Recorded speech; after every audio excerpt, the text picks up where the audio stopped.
We will not comply with the institutions, sick illusion. No, we won't be televised. Welcome to the revolution. Welcome to our 10th Media Hub. Welcome to what we call the MAHA Revolution. I'm Tony Lyons, president of MAHA Action. We're working to rebuild trust after a generation of corruption. We've been silenced, we've been censored, and now we're talking out loudly. It's not going to be easy. We have thousands of influencers on this call listening each week. We have them reposting what we ask them to repost.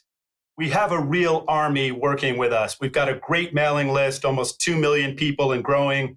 We've got a great Substack called the MAHA Report. We're having big events all around the country. We've got the MAHA Institute having regular roundtables. So we're building an incredibly powerful movement. But the odds against us are still really high. These corrupt corporate interests have made billions of dollars while the American people have become the sickest people on earth. And these companies want to just keep right on doing what they've been doing. They're making a lot of money doing it. But we voted for an outsider who would shake up the status quo because the status quo was failing. And President Trump is standing up against some of the most powerful and corrupt people on earth. And he's empowered Secretary Kennedy to make bold, sweeping, decisive reforms. We've been called anti-vaccine, anti-science, conspiracy theorists, but we're really not anti-anything. We'll talk to anybody. We'll listen to everyone. We're pro-health, pro-truth, pro-children. And the reforms that are coming out of this government are some of the most pro-science reforms that we've had in a generation after a period of time that's been dominated by corporate advertising masquerading as science. So Leigh Merinof later is going to tell you about state after state that is getting in line with MAHA. But we really need congressional Republicans to get on board and to help push these changes, these reforms, these new laws through on the national level. That's how we're going to win the midterms. You know, we can convince voters that we're working for them. And that's what's really going to make the difference. So we need to make cultural change as much as, just as much as we need to change laws. We need to change the way people think, and we're clearly doing that. And we need to reintroduce competition, incentivize new ways of thinking and products that are healthier. We need to lower the toxic load on every American. And that means healthier food, fewer drugs, fewer pesticides, fewer, safer, spread out vaccines, more personalized medicine across the board. We're not looking to ban things as much as we're looking for radical transparency so that people can make better choices, look at alternatives to a one-size-fits-all system that's wasted billions of dollars and given us the worst health outcomes on earth.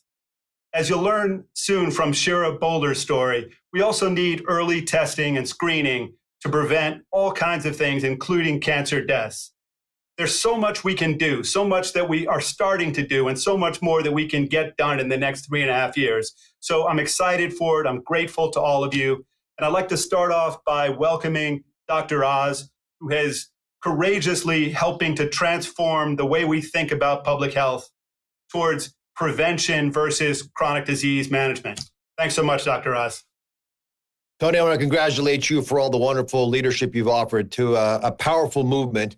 I want to encourage all of you to remember that we all have to do this together. This is not going to be a cookie cutter approach. Everyone has their own approach to how they interpret even what MAHA is. Today, my team at the CMS stands for Centers for Medicare and Medicaid Services. We sat with Secretary Kennedy. This is actually the presentation there. And you can see it speaks very clearly into the fact that MAHA has a growing role in how we think about healthcare. Now, in order to explain why that's so critical, $1.75 trillion passes through the agency that the Secretary and President Trump asked me to run. And that kind of money allows you to push people to do things that you think make sense. Money does motivate folks. And so if we use it correctly, we'll empower patients while incentivizing people to do the right thing, taking care of those patients. And the way we function is by going across the street from where I am. I'm looking at the Capitol building from my vantage point here in my office at CMS. But we also have the opportunity to make rules. So Congress makes laws, right? And I think Tony's absolutely right. We need Congress to hear from you. It matters to them. They don't get called a lot on issues unless those issues start to become important. And if MAHA is important, they should hear from you. But if Congress is not going to pass a law, which can be challenging, it gives the right to agencies like mine to write rules, which basically announce to America what we think should happen. And within that rule-making process, you have some controls. And if you define MAHA as making it easier to be healthy in America, then if we're going to make it easy, we've got to change some of the realities because, as Tony said, we didn't get here by accident. There's a reason we're the heaviest country on earth. There's a reason so many of us can be seen from Google Earth. It's because we've created an environment. Someone laughs at my jokes, Leigh.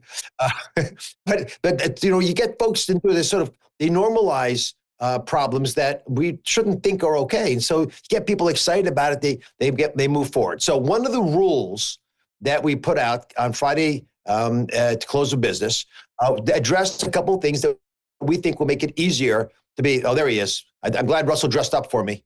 You get to meet all these folks in a second. But if you think about the way that we use our money, it needs to be spent to get the most value for people. There's a lot of low value care and no value care. That's, of course, fraud. So in that rule that we put out on Friday evening, we took on an industry that had launched a huge lobbying effort to try to convince Secretary Kennedy, myself, and others in the administration not to take on an area that we thought had gotten sullied by bad players. And again, a lot of the people in this space, which is called skin substitutes, they're making life-changing, life-saving tools to help close wounds. But some bad apples had gotten into it, and they were starting to defraud the government tens of billions of dollars. That kind of money actually does hurt beneficiaries a lot because you have to charge everyone extra money to pay the bills because there's so much unexpected spending taking place. So in our rules process, we took on the special interests, took on some powerful groups who didn't want the change to happen. And much of the change that I thought needed to happen was important because it sends the right message that this administration is serious about reforms. We want to be honest. We're going to take out fraud, waste, and abuse whenever we see it. And for that reason, you can expect that if you're doing things that don't help the American people, we'll be eventually coming for you. So you might as well fix the problem now. Clean the neighborhood up now. Don't make us come over there. And by doing that, I think we have many opportunities going into the future because we got goodwill now behind us to make a difference. So that's at the government level. But then there's the individual level. What are you as a person going to do to stay healthier? Because I do think it's your patriotic duty to take care of yourself. It benefits you, obviously, but it's of huge value to the country if you're healthy and thriving in the world and living up to your God-given potential to make a difference and contribute and show up. And so much of what we're trying to do in government is to make it easier for that to happen. So let's say you're a well-meaning doctor, a general practitioner, a small community, and you want to get out there and take care of more patients. We know that when we invest in primary care doctors, because they're the ones that first see patients, they communicate prevention, they communicate MAHA to patients. They're the ones who deal with the chronic illnesses and reduce their impact and prevent the heart attacks. Not a person like me, as a heart surgeon, I operate on the heart attack, and I get paid a lot of money to do it. So in this same rule that I spoke about earlier, on Friday night, we took 2.5% of the salaries of people like me, specialists, again, highly paid, well compensated. I trained a long time. I'm plenty happy to take the money, but it's zero-sum game. If you take money from one section of the medical field, you have to actually put it into the other section. So we took 2.5% of the money of people like me, and we invested it in primary practitioners to allow primary practitioners to pay back med school debts and actually choose that as a profession. But the final slug is you. As I started and I'll end it with, it's each and every one of you. Can you take care of yourselves? And there's a story that I want you to hear. A very close friend of mine, a woman who's so fit that she's my basketball partner, playing her children who are teenagers and quite adept, quite good athletes. And what I love about Shira Boehler is a truly competitive person does not let their children win. A truly competitive person enjoys drinking the tears of the pain of as they whittle down the defenses of their children and take victory one more time. And she did this with me at a classic basketball match that just shows her personality. And I did nothing. I literally passed her the ball. She scored. Why am I telling you this story? Because she called me a month ago and told me that she had lung cancer. Now, this is a young woman, a non-smoker, excellent shape, and a wonderful human being. And as many of you probably know, lung cancer comes in many forms. Much of it's not associated with cigarettes. It might be associated with toxins in the environment, but I'll let Shira tell that story. But Shira is well-connected. Her husband, Adam, is a very close friend, actually worked in this agency where I am now in the first Trump administration. He now is rescuing hostages around the world on behalf of the U.S. government. He has a formal position, literally going out and, pulling people out of war-torn areas. And this well-connected family, and they have means, were thrown off like most people are when they get a bad illness. And she had to struggle to get the right advice from the right kind of doctor, the right kinds of life-saving procedures done. And it's her story that I think in many ways captivates what MAHA is about. Taking charge of your future, owning the reality that you're in and making a difference, and then giving back. And Shira's on the call right now because I think her wisdom will benefit everyone here. But it's about as MAHA as it gets, but it's not MAHA the way that many of you have defined it. I want you to stretch your minds and think about MAHA as much bigger than, eating a little better and getting a little exercise. It is restructuring the healthcare system, as Tony has articulated, to make sure that it's fair for all of us, that it's affordable, and that we make it easy to be healthy. So Shira Boehler, I love you dearly. I look forward to our rematch with your kids. I hope they've stopped crying. Thank you, Dr. Oz. And the rematch is on. Thank you for the warm introduction.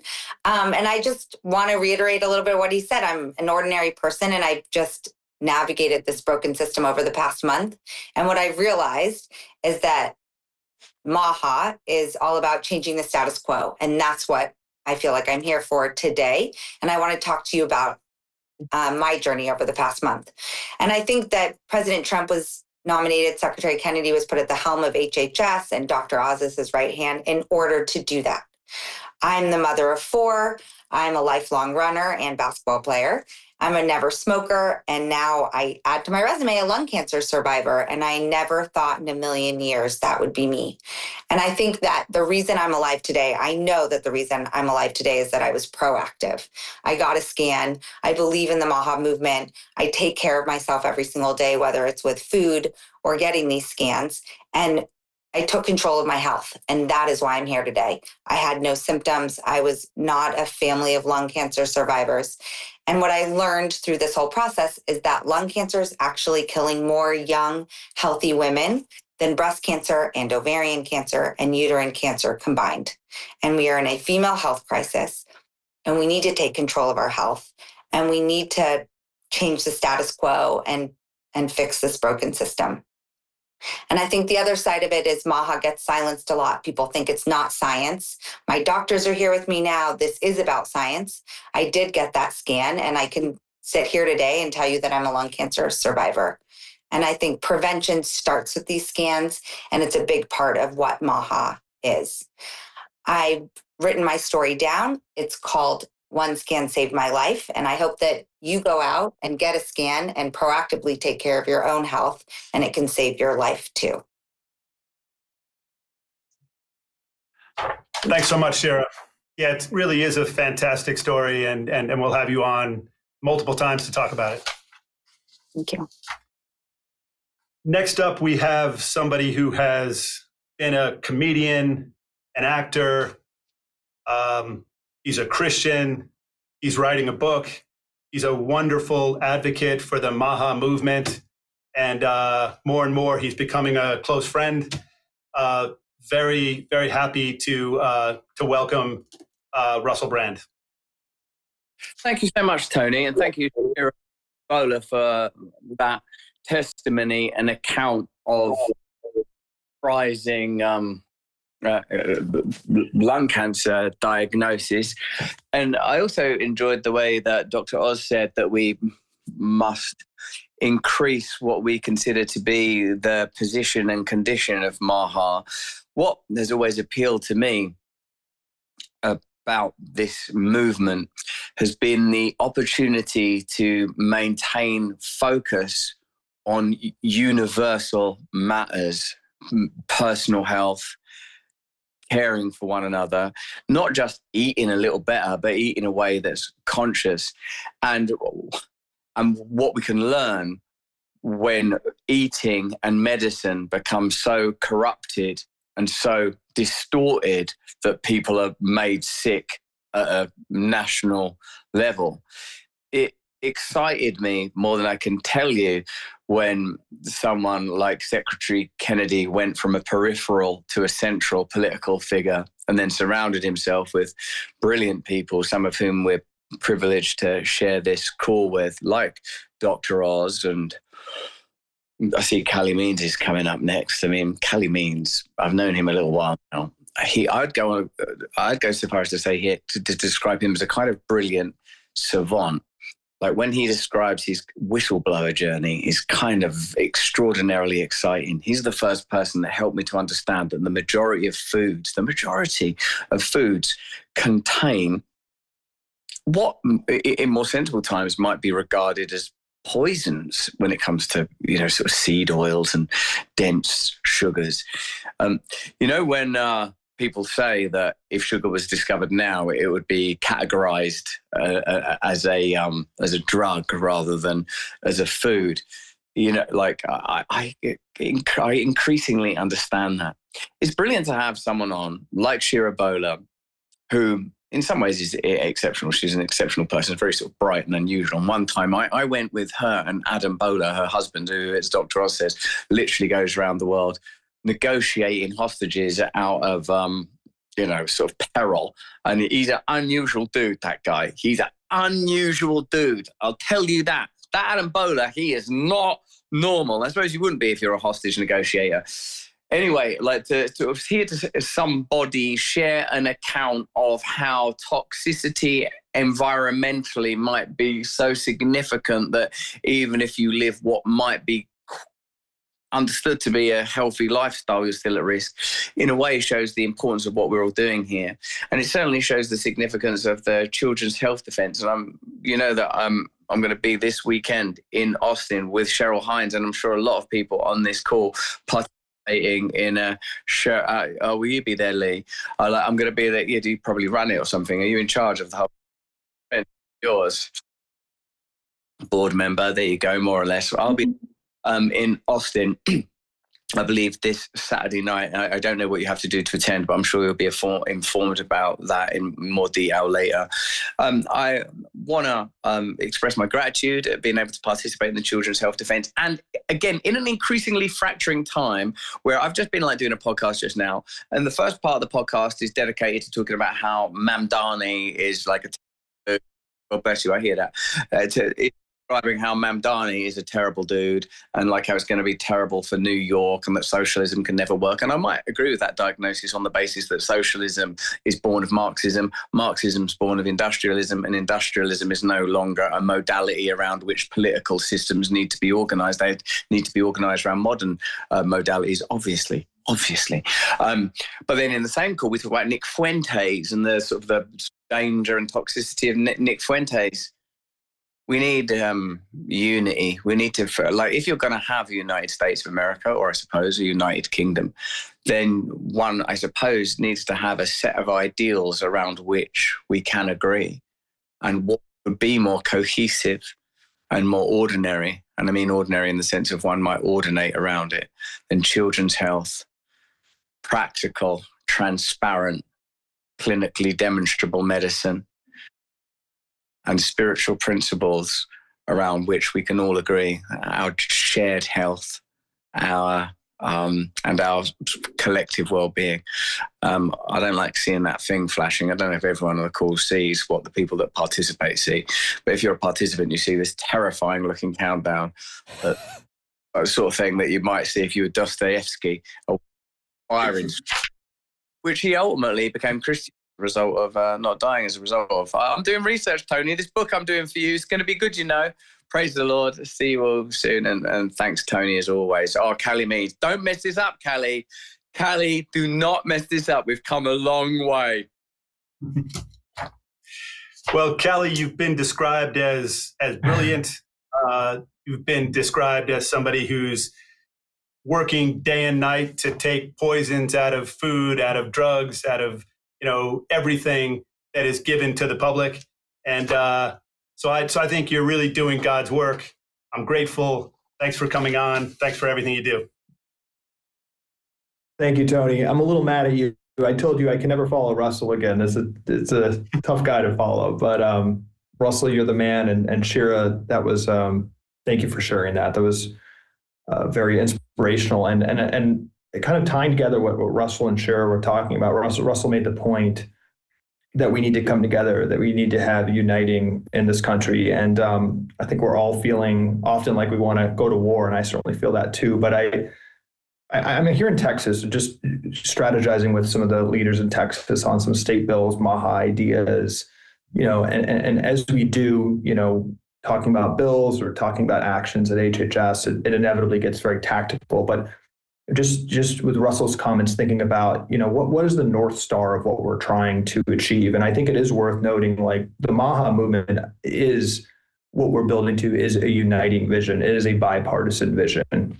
And just to share a couple of thoughts, I think on the North Star in my head, I was just reading this article from the failing New York Times, but it actually, to me represents almost everything, which is that in 1940, we spent 3% of our income on health, and we spent 25% of our income on food.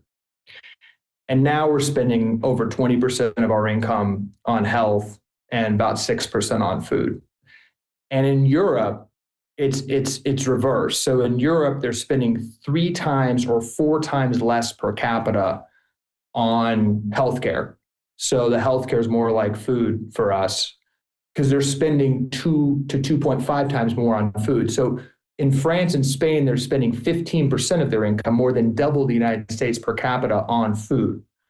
So I think what we're trying to do at the end of the day, and it is a long-term conversation, what MAHA, I think it really is about, is national priorities and cultural priorities. We have somehow gone in a very dark direction in this country where there's so much energy and so much money and so many incentives on that healthcare system, which predominantly profits from Americans being sick. Now, in the press, often it's criticized that MAHA is anti-doctor, anti-science. That's not true. I mean, what Shira shared is very important. If we or our child are sick with an acute condition, we should be thanking our lucky stars for the U.S. healthcare system. And there is so much innovation happening in the healthcare system if we are imminently, have a life-threatening condition.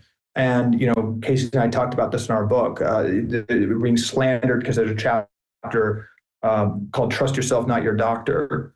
But what that chapter is actually about is it says very clearly, when we have an acute condition, something that's going to kill you right away, you should see your doctor. And we must get to a world of great acute care, which we do have in this country. And as Shira mentioned, much more early diagnostics, preventative care. But when you look at that graph of how the healthcare system has grown, 95% of that spending is on chronic conditions. And the chronic conditions is what fuels the growth of what is now by far the largest industry in the country. And that's the reckoning that we need to have. And it's very interesting dealing with stakeholders, as Dr. Oz and Secretary Kennedy and others are seeing, is that often the conversations are not about health for Americans or the goals of preventing or reversing our chronic disease. It's about jobs. And there's so much to untangle there. And I think as radical as this is on a policy level, this is going to be a long-term journey. I see it as a 10 to 15-year bridge to where at the end of that, we have much more focus in this country on our soil health, our food, what's going into our bodies. And we're using more of that healthcare system to actually ask how we can reverse and prevent disease instead of where that money is going now to manage disease. All that money is going to managing disease once we're sick. We need to stop poisoning ourselves on the front end instead of cleaning up the mess on the back end. So I just think it's important we keep that in mind. We're continuing to communicate that uniting vision. And what's happening right now in the administration, I think we all want to move as fast as possible. We're all feeling anxious for change, but we have I think, executed in the first year the most significant reforms to public health in modern American history. I mean, the things Dr. Oz is doing every day with these rule changes, which often get lost in headlines, are changing the incentives for tens or hundreds of billions of dollars in a better direction. What we're going to be doing with the dietary guidelines to put a mantle down for whole foods, what we've done with the GRAS standards to actually review what's in our food, what we're going to do with food labeling, what's happening with all these state bills on SNAP reform. I mean, these are very significant public health reforms and unleashed conversation about medical freedom, medical autonomy. Research at the NIH is actually exploring the root cause of autism and other chronic diseases. These are very significant, but we need to keep that long-term goal in mind. And I think stay positive, optimistic, and realize this is a uniting mission. So thanks a lot, Tony. And thank you to everyone on the call. Yeah, thanks so much, Calley.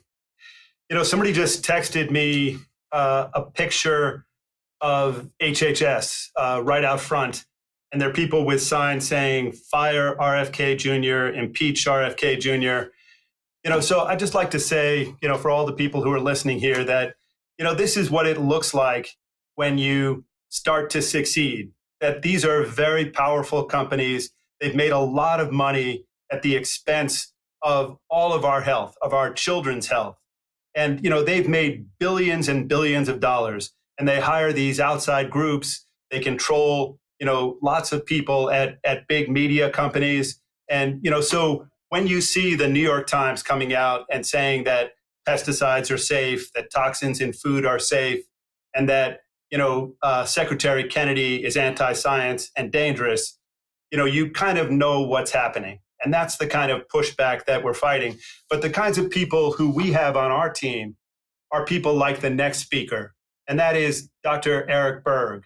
And he has more than 20 million followers, incredibly level-headed, science-based, very clear thinking. And he's been pushing back really hard with us against all these companies, against all these fake organizations that are set up to try to knock us down, to try to fool the American public. So I'm very grateful for everything Dr. Berg has done and proud to welcome him here.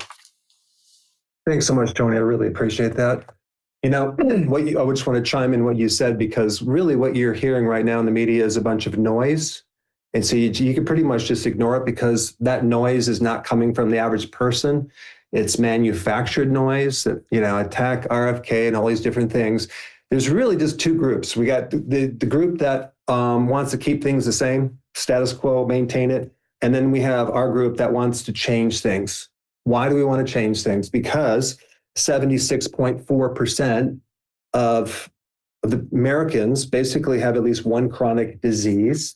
And over 90% of chronic disease contributes, or 90% of the 4.9 trillion goes to chronic disease. So there's two agendas that MAHA is really interested in changing. One is the over-medicating people. There's what's called a polypharmacy. I think 1 in 4 Americans are on over 3 different medications, which is just like, are you kidding me? It's like, to me, that's way too much. I know a lot of people are on a lot more, and then also the other agenda, and there's actually 4 primary things to help the chronic disease of children. But the second one is really important, and that's, reducing ultra-processed food calories and improving the diet.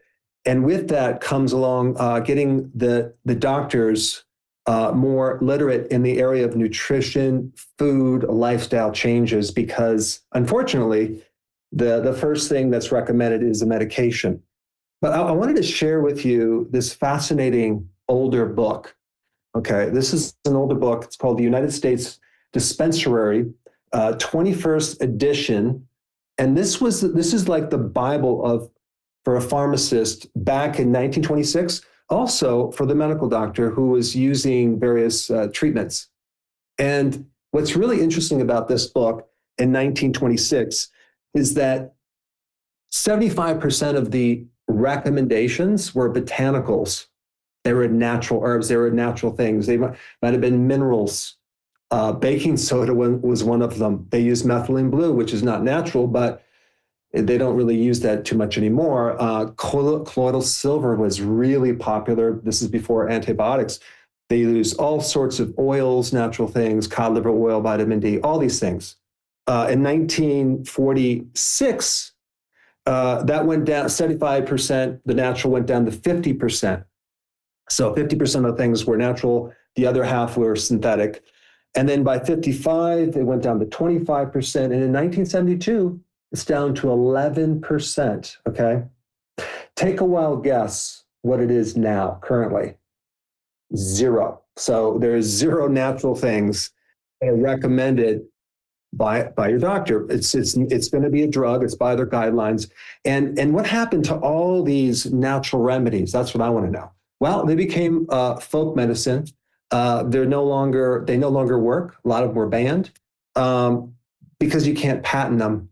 Yet 40% of drugs were derived from, or at least modeled after, natural plants or plant compounds. So this is where the problem is. There's a tremendous amount of money at stake right now in keeping people in a certain state, of keeping doctors recommending synthetics, of having the doctors not look at in their evaluation food or lifestyle changes.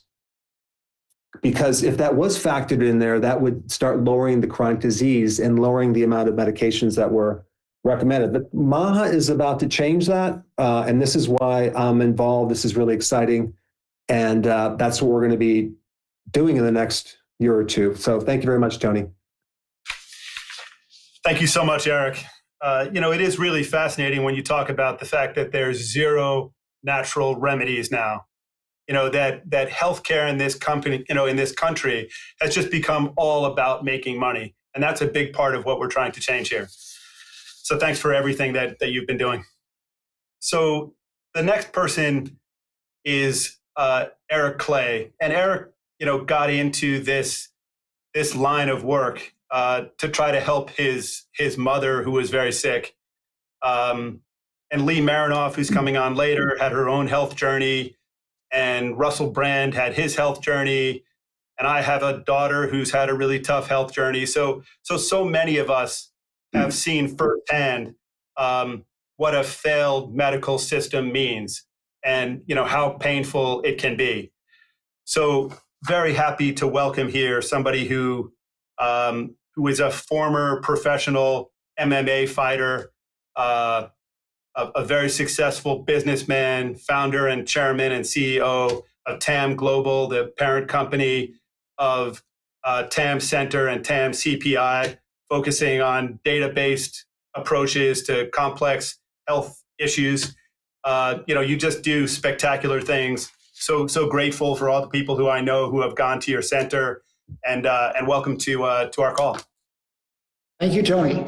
Yeah, so I appreciate that. And I've been a supporter of the MAHA movement for a very long time, RFK. It used to be called alternative medicine. I like to say integrative medicine. And what we do is translational medicine, which is bench to bedside. But I started as a mixed martial arts fighter and trainer. I retired in 2012 training fighters. And my mom was sick with a rare form of rheumatoid arthritis. She had failed all standard of care. She got major side effects from the medication. She broke her back on a short fall. She got multiple staph infections, tuberculosis. So she had to get off everything, and I was looking for other options. And I found something in another country, in Mexico, that wasn't available in America. It wasn't available anywhere else in the world. But the hospital that had it had closed 2 years before. And so my business partners and I, Scott and Dedrick, went to look for the owner of the hospital through a real estate agent. We found the owner. We actually bought the hospital from him, hired back the original staff. My mom came in our wheelchair and she left 3 weeks later walking, and she was in remission for 7.5 years. Actually came back after the COVID vaccine. So we've been battling that ever since, but it was a great 7.5 years where she was in complete remission. Since then, I always said we should, try to build bridges, not walls. So I would reach out to different scientists around the world doing immunotherapy for cancer specifically, and started building our team. And our chief scientific officer now, for instance, is Franco Miracola. He's the former chief of infectious disease and immunogenetics for the NIH. Our chief innovation officer is Ali Assadi. He was chief of innovation for Illumina. And I found these really disruptors and really understood what translational medicine is, bench to bedside. Franco is also the founder and editor-in-chief of the Journal of Translational Medicine. In 2020, we started Cellular Performance Institute, which is CPI stem cells, probably the largest manufacturer of mesenchymal stem cells in the world. And most of the revenue from the stem cells goes directly into our cancer research. We just finished renovation in June of our hospital. We added a sixth floor where you have 16 PhD scientists, 42 medical doctors working on the same floor, where you have cellular manufacturing, genomics, proteomics, digital pathology, clinical laboratories using what's called a multi-omic approach. In multi-omics, you're talking about preventative medicine. Really, that's where it's at. If you look at specific genomics, like DNA sequencing, it only takes you so far, but when you get into the methylation, the epigenetics, the proteomics, you can really find these preventative type treatments. And so I'd really like to, bring to the world what translational medicine is. Before the FDA, clinicians could be doctors, and they were kind of doctors and scientists where they could find things that could help their patients. They notice things. But really, since then, it's moved away from what kind of was translational medicine at the time, because now pharma and the scientists do the experiments and the trials far away from the medical doctor, and there's really not that camaraderie with the clinician and the scientist. So that's what we built out. It's very science-based. We publish in peer review probably once a month. We have a team that is passionate about helping patients. We have another thing that we built out for context. When it comes to clinical trials in the U.S., it takes 5 to 7 years, $30 to $50 million. We can go to discovery into patient in 6 months. Many times you don't need mouse models now. We can just use tumor lines and do our experiments on those. So that's very disruptive. We have labs in Boston, Nashville, and we look to start our clinical trials in 2026 with mesenchymal stem cells of the disc. We're looking to an autism clinical trial and a couple different cancer immunotherapy trials. Ed, that's just so great to see you doing all of that and pushing so hard. There's just been so much fake corporate science. So to see you out there, doing things that are really cutting edge is just a great thing. So thanks for coming on, and thanks for everything that you've done and that you continue to do. I appreciate that. Thank you. So next up, we have a doctor who's also been a scientist, and who more than anybody else during COVID had the courage to speak out. In one of the darkest times in our history, when we were censored, we were not allowed to really talk about almost anything that had to do with science. We were just told what to think, what to believe, what to put into our bodies. And Dr. Robert Malone went on to Joe Rogan. 50 million people watched him, and it just inspired the entire country at the time. It was just a pivotal moment, a real turning point. So thanks so much for everything that you've done, and thanks for coming back on. Well, thanks a lot, Tony. Your comment about once a scientist, what comes to mind is that's like saying once an alcoholic. Once you're a scientist, I don't think you ever recover from that affliction. At least I haven't. So today, let's talk a little bit about the election. For some of us, it was a disappointment. Now, the MAHA movement, this grassroots movement that is the most powerful grassroots political force in the United States right now, is not just Republican. It's not red. It's not blue. It's purple. It's truly bipartisan. But for many of us, the elections that just occurred and the implications for the midterm are profound. But let's look at that a little bit. Let's kind of look under the covers. In all those elections, we really had states that the elections that went for the Democrats, like, for instance, New Jersey and Virginia, And of course, the New York City election that's very close to home for Tony there at Skyhorse. What we had was really strong, longstanding Democrat bases. In the case of Virginia and our outgoing governor, we had a turnover at the last election that was the consequence of basically angry moms that were rejecting the whole trans agenda and the impact of that in particularly Northern Virginia schools. So what happened electorally here in terms of the outcomes was very consistent with what has been the norm in all of these states. And there wasn't a huge statistically significant shift in any of those states in terms of voting patterns. But it does raise the point that in none of those states did those that were running embrace the Make America Healthy Again movement.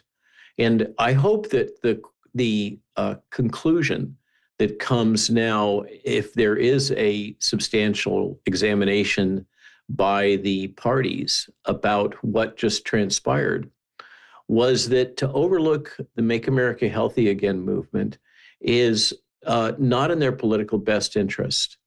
I think the key emphasis here is that these politicians really need to get on board because we, the MAHA movement, are a major political force now.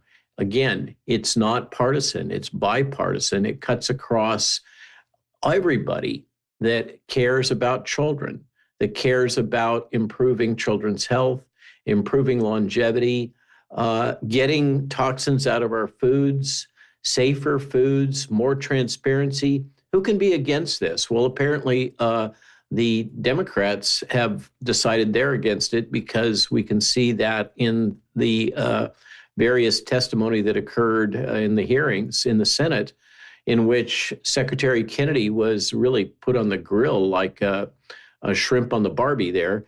And that was really not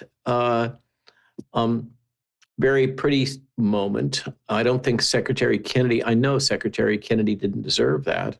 And I'm pretty sure that that was counterproductive in terms of electoral policy and outcome. But the message I want to give today is that we as a group, this Make America Healthy Again movement, are in a position to basically determine the outcome of the midterms.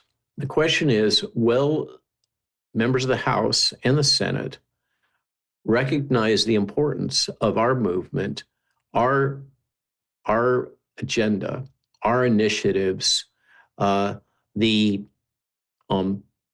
force of the interest in this by key constituencies. I mean, this Make America Healthy Again movement really played a key role in electing the president, the current president, swung a number of states, and resulted in major crossover between from Democrat to Republican voters. Furthermore, polling is showing that the actual agenda items, the issues that we're all focused on of food improvement, health promotion instead of medical treatment, et cetera, are winning issues and important across both parties.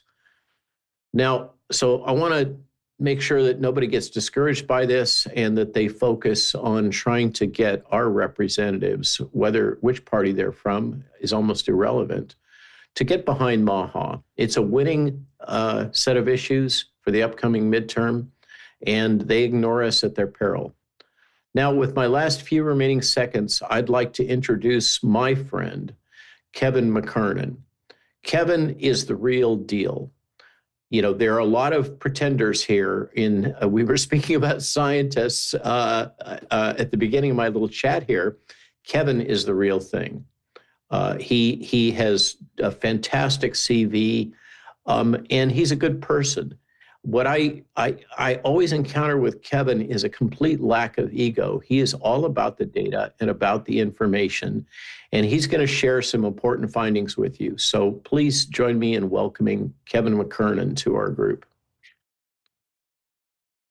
Wow. Well, thank you so much, Dr. Malone.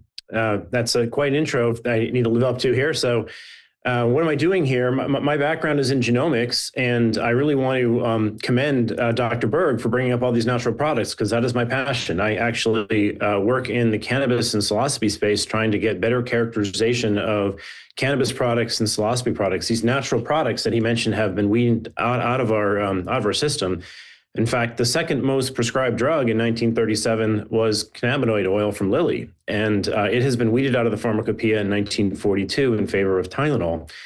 So I think when we talk about MAHA, I think we want to really emphasize this: do no harm, and to do no harm, we really have to start going back and looking at these natural products and what a therapeutic index really is. The therapeutic index of drugs is the ratio of the lethal dose to the effective dose.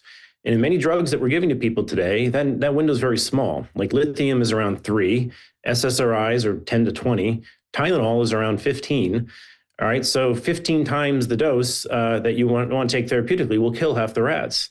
But these natural products that Dr. Berg brought up are in the hundreds to thousands. They are extraordinarily safe, yet they're being systematically eliminated from our food chain or our pharmacia. So now, this background of mine, I've been in the field for genomics for 30 years.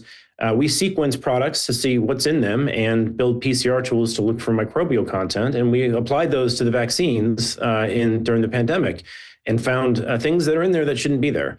There's a great, I have a presentation that I gave very recently that Dr. Malone was kind enough to put up on his Substack. I don't have all 35 minutes to go over that today, but I'll point you to that to understand what's going on. But the short version of that is that the drugs that they trialed, at least for Pfizer, were not what they gave to the public. They systematically changed them from a PCR product, which has one type of DNA, to a plasmid piece of DNA that is much larger. So there's additional SV40 components of DNA inside those vaccines that were never in the trial.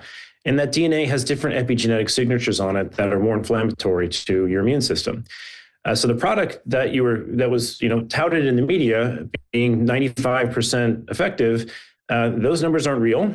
I'm sure everyone in this community knows there's a difference between relative risk and absolute risk, and they only really presented one of those when they should have presented both.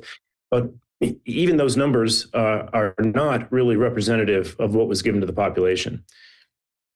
So these vaccines have contaminants in them, and I think this should be a motivation for us to be sequencing all of them. Because these have undergone almost no scrutiny for many decades now that we have this liability-free vaccine program. We really don't know what are in these products. You can often look into some of these products and find that there's 20 micrograms of chicken DNA inside of a monkeypox vaccine. What is it doing there? Why do you need that much DNA around? We know there's excess DNA inside these Pfizer vaccines and in the Moderna vaccines to some extent as well. And we believe that could be contributing to cancer once you have lipid nanoparticles involved, because this delivers the DNA differently than traditional vaccines. It gets that DNA right into your cells, and those your cells then have a really nasty reaction to that can aggravate oncogenic pathways inside your cells. So this is something that I hope the MAHA movement will jump onto and begin investigating all of the different contaminants that might be in these injectables. It is one thing to have contamination in an edible product, which we look for as well with the sequencing and PCR tools we build. It's entirely more reckless to have it in an injectable. When you start bypassing hepatic portal system, you are opening up your system to very minute toxins that can be tolerated orally but cannot be tolerated via injection. So there's never been an easier time to do this. We've seen the cost of DNA sequencing come down 100,000-fold in the last decade, yet we're still stuck with these regulations where we don't pay any attention to what type of DNA it is. And many people have religious concerns over this, particularly if it comes from any sort of fetal cell sample. So we have the power to look at every piece of DNA that's inside these vaccines and know precisely what it is, how much is there, and whether there are any potential adverse effects that could be generated from that. So I'd also encourage people to look into these natural products, as Dr. Berg has mentioned. There are different supply chains for these in the United States, and they're not all safe and they're not all clean. Our job in that field has been to safety test for these things.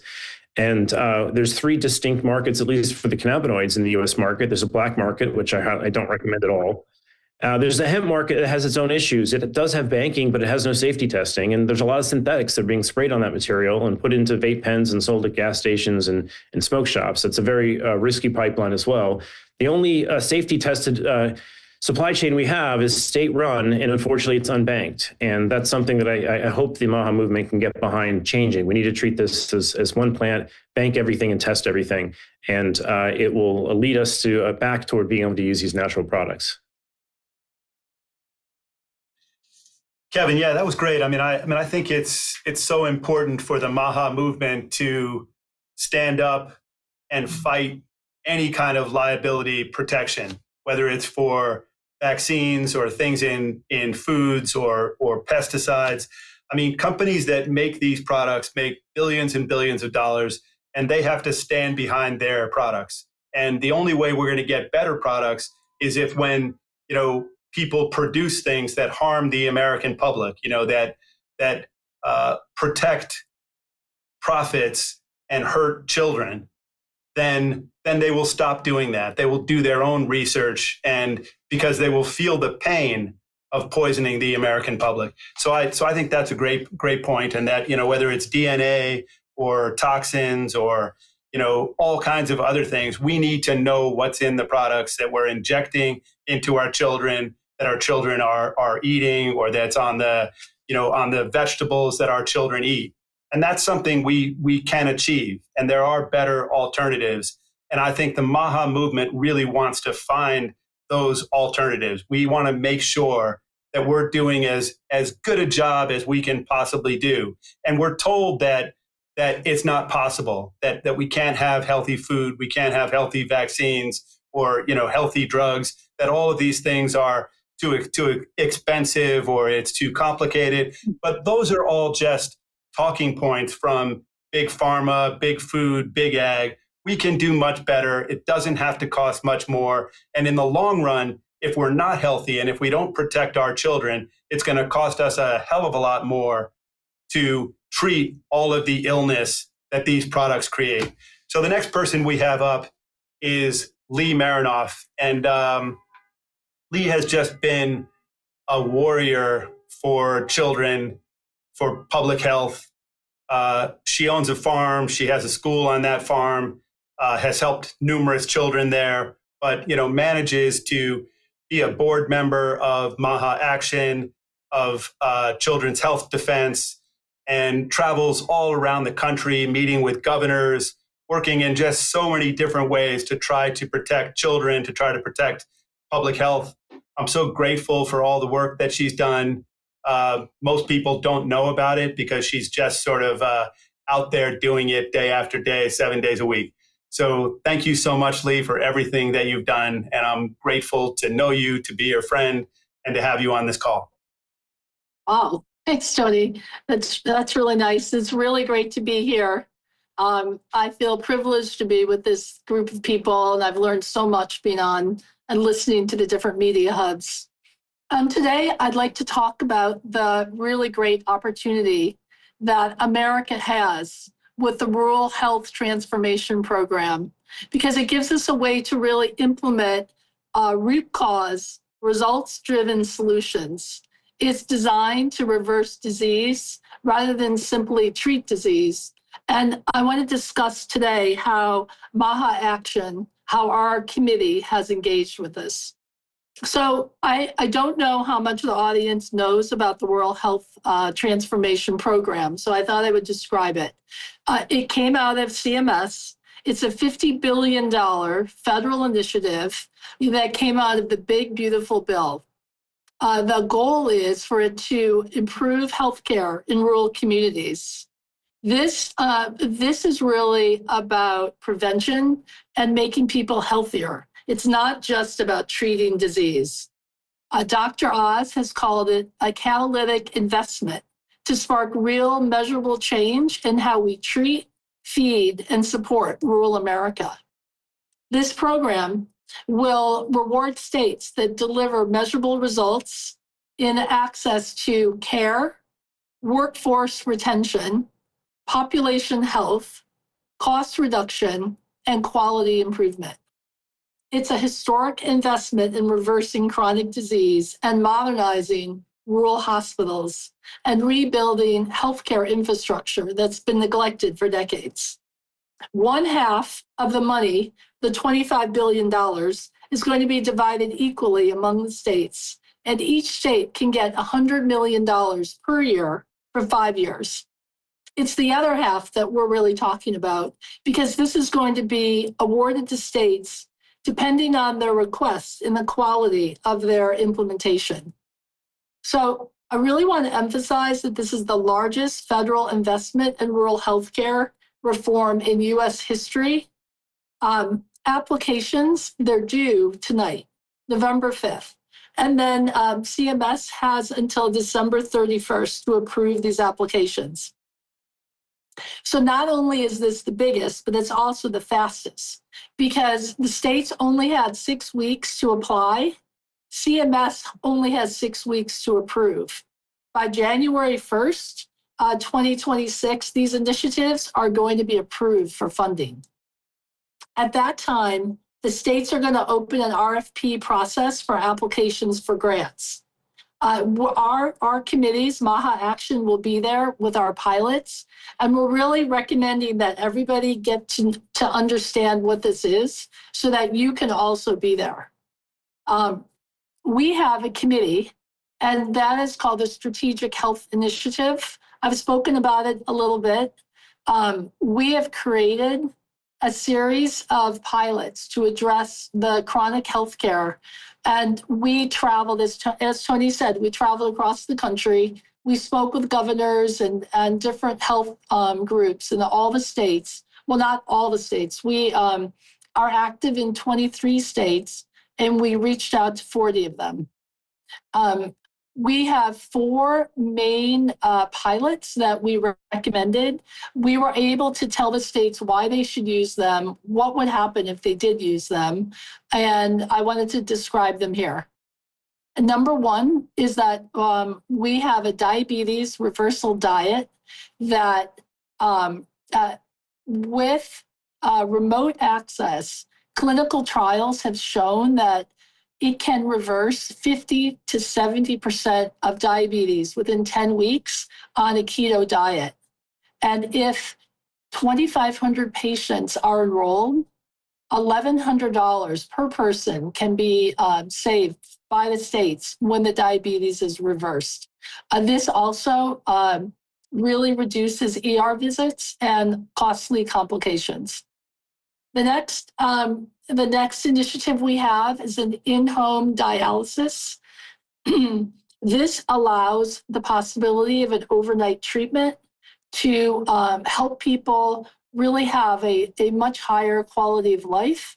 And it helps with workforce retention as the dialysis is at night. And often when people live rurally, they might have to drive up to an hour and a half to the diabetes clinic, and they have to go for 3 days. Usually it's 3 days a week. This also is better for the patient because they can do this every single night. A third thing we have is an AI-derived SNAP coupon app. So this app really provides the opportunity to almost triple SNAP dollars, depending on how each recipient uses it. It's provided along with recipes and more. It can help reduce the error rate. So under the Big Beautiful Bill, there is an error fine that's going to come on to the different SNAP programs if they aren't able to reduce their error rate to 6%. And with this AI program, we can help retailers do that. They also will reduce food waste. And along with that, they should have higher margins for retailers. So we think this is something that will be very, we think that the grocers might really be interested in that. We're looking at a few right now, and we're hoping that this can go in really across the country. This week alone, R4 delivered as a gift 3,000 tons of food fruit and vegetables to 6 different states. Today alone, they went to West Virginia. Last week, they went to Rhode Island. They went to New York. And they were going to 3 more states this week. So delivering, it's 6 pallets, 3,000 pounds. And anyway, all the states were very excited about that. The last one we have that we think is really good is a rural hospital menu improvement program with meals that will be based on the new dietary guidelines. It will include a kitchen retrofit and complete workforce development. Along the way, when we spoke to all the governors, what we really saw that governors want to bring back is home economics and SHOP in our K through 12 curriculum. So even though this wasn't one of our main strategic health initiatives for the rural program, we will be going back with that very shortly. And this will involve nutritional education, cooking, and agricultural skills. So we've gone around the country, we've submitted this, and what we found out is that this is really a historical moment in time because, as I said before, never have the rural communities been given money like this. Never have they had this opportunity to flip how they approach healthcare for their citizens. So we are going to really be working on prevention, not treating illness, and the goal would be that the rural communities won't need as much care. Tomorrow in MAHA report, there'll be a follow-up article, and we hope everybody will really take the time to learn about this initiative, call their state reps and thank them for getting engaged, as this funding is really for the health of the states. We will be keeping you all informed with more to-dos as we learn more. Right now, most states will post this publicly, and you can see what your state has chosen. You can call them and ask them to support our initiatives or other initiatives that you also might have. So we're really excited. We want MAHA Action to be engaged in the future of health in the rural communities, and we'll keep you in the loop. Thanks, Tony. Thanks so much, Leigh. You've done a really great job. Next up, we have Senator Rand Paul. He's a doctor, a former surgeon. He's been a real champion for freedom, for government transparency, and has just done an incredible job. We're so grateful for all the work that he's done, and welcome to our call. Thanks, Tony. For the last several years, my committee has been investigating the origins of the COVID virus. We wanted to know, did this arise naturally from animals or did it arise from the lab? And early on, most of the doctors in charge of public health, Anthony Fauci, Francis Collins, they all assured us that the virus came naturally and probably from a wet market where they sold wild animals in Wuhan, China. One of the coincidences, though, that they had trouble overcoming was that there was a big lab there that had more coronaviruses in that lab, more varieties of coronavirus than any place in the world. In fact, it was the largest repository of coronavirus research in the entire world. And they just said, oh, well, it's a coincidence. We just happened to get it here, but, you know, we have this huge library. Well, people suspected that something was amiss from the beginning. And investigations went on, but many of the things were withheld.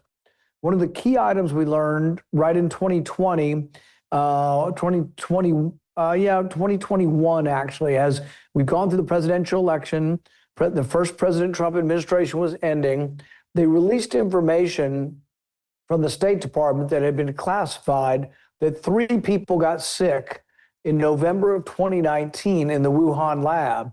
These people were directly working with what many felt was the virus, that they were trying to develop basically a vaccine at the time. The interesting thing is that this vaccine, ultimately the Chinese do develop a vaccine even before our vaccine. The guy that helped develop the vaccine ultimately died 3 months later. He was a general in the PLA, or the Liberation Army, the Communist Party army in China, and he dies 3 months after releasing this vaccine. It's unclear whether he was pushed or whether he jumped from a building, but there was the implication that something fishy was going on. As we've been investigating this, we're getting closer and closer to information that virtually every time we look into a particular individual, some of them in the United States, they seem to have ties to the intelligence community. And you say, well, it's a coincidence. They have knowledge about coronavirus. They're coronavirus scientists. But it seems every one that we run across seems to have some linkage to our intel agencies. So there is a question. The first question that I asked Anthony Fauci is, did we fund this? And I think that question is unequivocal. Yes, we funded it. Was it dangerous or gain-of-function research where viruses were juiced up to become more dangerous? I think that question is fairly well settled. But there's also a question of whether or not our intel agencies knew more than they've let on. So early on, they investigated and they came down with opinions. And at the CIA, we know from a whistleblower that there were 5 or 6 scientists who basically examined the evidence, and they voted 5-1, 6-1, that the information appeared to indicate that the virus came from the lab. It wasn't naturally occurring, came from the lab, was man-made. But then they were overruled by higher-ups at the CIA. We are in the midst of discovering, and believe we have discovered, some linkage between all these people that shows some conflict of interest, that people had ulterior motives for pushing these other theories. I wrote a book about a lot of this, but we're discovering things beyond what I put in the book. The book I wrote was Deception, the Great COVID Cover-Up, and in it we talked about how Anthony Fauci, Francis Collins, and several other famous virologists were all privately saying, oh my goodness, it looks like it's been manipulated. Look at this part of the sequence, the RNA sequence. This is unusual. We don't see this in nature. Looks like it was manipulated. And publicly, almost simultaneously, the very same time they're saying in private, they thought it came from a lab, they're saying publicly, oh no, it looks like it couldn't have come from the lab and you're a conspiracy theorist. What I can tell you is not definitive conclusions yet, but I can assure you that we continue to work on this issue. We're looking at communications between the scientists. We're looking at conversations between the scientists, and we're looking at linkages, particularly to our CIA, and we're going to have more information on this. Our hope is to have public testimony and to make all this public in the next several months. It's not as easy as it sounds. Many people who you request their testimony will refuse. If they refuse, they can be subpoenaed. Subpoenas can be challenged in court. But to anybody who's frustrated and thinks I've given up on this, I want to assure you we have not given up. The investigation has dozens of members of my staff reading through thousands of pages of documents. And I can thank Secretary Kennedy, Bobby Kennedy, for being very open and forthright with this when there were many members of any administration who wouldn't. He promised from the beginning he would be open and transparent. And because of him, we are slowly but surely getting to the truth. And we'll give you another update in the near future. Thanks, Tony. Yeah, just wanted to quickly show Senator Rand Paul's book. Fantastic book. Want you all to know about it. So thanks so much for coming on, and thanks for all the incredible work that you've done, and thanks for just never quitting. Because there are so many things that had to do with COVID that we still need to get to the bottom of. And I trust you that you're going to keep pushing until we get there. Thanks, Tony. Sure. So I just want to thank all of you for joining us today, and say that there's so many people who come on to these calls. We've had senators, governors, old business people like Ed Clay, We've had doctors and scientists. Let me just say it again, scientists, not once a scientist, but always a scientist, like Dr. Robert Malone, but just so many people who are working so hard. And we've had people like Shira who have suffered themselves and who want to help people based on the things that they've learned through their suffering. So it's an incredibly broad coalition. And I just want to make it clear that this is a powerful coalition.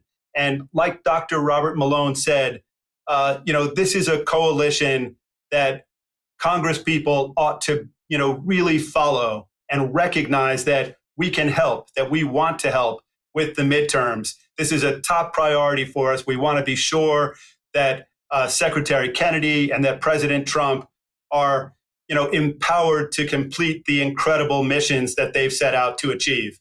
So before we go, I want to just go through a couple of things. And one of them is that we need all of you to submit your comments to stop the EPA's chemical safety rollback.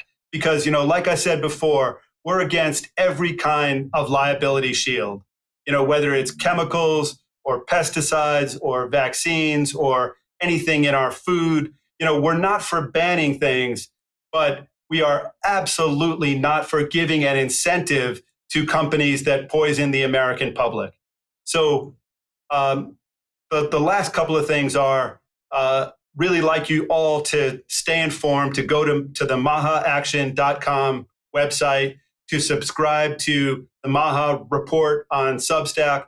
That's an incredible Substack. It's got just great articles coming out every single day. And then I want all of you just to recognize once again, now I've said it 2 or 3 times, but the people who have come on and the people listening and watching, we have hundreds of millions of followers. We have so much power, and we need to use that power to make Americans healthy. We've got such an incredibly poor record, and it's a disgrace to the country. We can do better. President Trump and Secretary Kennedy want to do better, and we are going to do better. So thanks so much to all of you, and we'll see you next week. America's children are sick, and moms have been betrayed. The time for empty promises, long past. Now is a time for action. MAHA is the most powerful force of collective action in generations. The grassroots power of moms and activists has created an army of health warriors with more reach than all mainstream media combined. Together, we can end the chronic disease epidemic. MAHA's influence is reaching millions. It's reaching Congress. And that energy, these chain reactions, are working. How about Operation Stork Speed? Dozens of food companies removing toxic ingredients. I plan to lead by example. MAHA is now. We're talking about how to change the culture. The American people want America healthy again. There's a renaissance moment in health in America. For health, freedom, and the truth. Join us at MAHA Action.